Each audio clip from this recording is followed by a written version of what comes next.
Hi, I'm Kenneth Wajda. I'm a professional photographer here in Colorado. Welcome to another one of my photography talks. Today I'm going to talk about a book.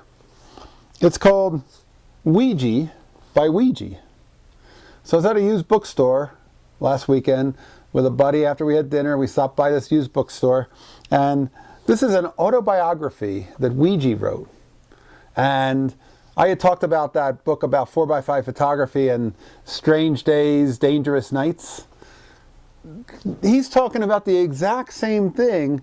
He's that guy who is in those photographs, in those locations with those cops making those photographs. And it's such a fascinating read to me because it's about a guy who wanted to be known for his photography. He stamped all his photos. I don't know if you can see that. It said Weegee the Famous. Photo by Weegee the Famous. And he got his name Weegee from a Ouija board. Somebody had been talking about a Ouija board, and they were all the rage in the 20s, and they named him Weegee.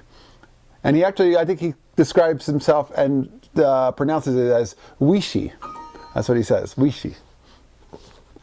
That's a fascinating book. It's one of those books, it's got some of his photos in him, and he's known for his photographs of death and murder, and there seemed to be an awful lot of that back then. Maybe we are living in better times. But it's an easy read, and I'm about halfway through it, and I've only picked it up a handful of times, and it's such a fascinating thing because it's a story of a guy who is in New York looking for work. And he's doing some darkroom work for a news agency. He's going out and chasing ambulances and taking his own photos, and he's making himself famous. And he even calls himself that, Weegee the Famous. This was a $7 used book that I couldn't resist, and I don't know how much I go for it, but if you can find it online on Amazon, I'll look for it and put a link down below if I find one. It's well worth reading. It's easy reading. It's small, but it's a little powerful story about one guy who did one thing really, really well back in the 40s and made a name for himself.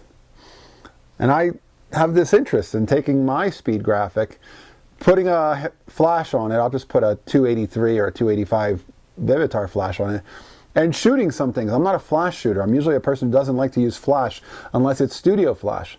But I'd be very curious to shoot some things with that setup and a large negative and to see the quality of what that 4x5 can create. All right, that's Weegee by Weegee, or Weegee. I'm saying it all crazy. All right, that's today's photography talk. If you're enjoying these, hit the subscribe button. If you can support, please hit the Patreon, and thanks so much for watching. We'll talk more photography soon.